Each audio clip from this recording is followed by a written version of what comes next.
தனுஷ் எப்போதும் தன் வேலைகளில் மட்டும் கவனம் செலுத்துபவர். ஆனால் சர்ச்சைகள் இவரை சுற்றி கலந்து சில நாட்களாக உலா வந்து கொண்டிருக்கிறது. இதில் சிவகங்கையை சார்ந்த தம்பதியினர் தனுஷ் எங்கள் பிள்ளை என வழக்கு தொடர்ந்தனர்.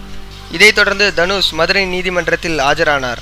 இதன் பிறகு தனுஷ் உடலில் இருந்து அடையாளங்கள் நீக்கப்பட்டுள்ளது என ஒரு செய்தி பரவலாக வந்தது. தனுஷிற்கு மிகவும் நெருக்கடியாக அமைந்த சந்தர்ப்பம் அது. ஆனால் தற்போது அந்த தம்பதியினர் தனது மகன் சிறு வயதில் ஓடிப்போனவன் கிடைத்தே விட்டானாம், அவனே போலீசில் ஆஜராகியுள்ளான் என்று கூறியுள்ளனர். இதனால் பல நாட்களாக சுற்றி வந்த பிரச்சனை தனுஷிற்கு ஒரு வழியாக தீர்ந்துவிட்டது என கூறப்படுகிறது.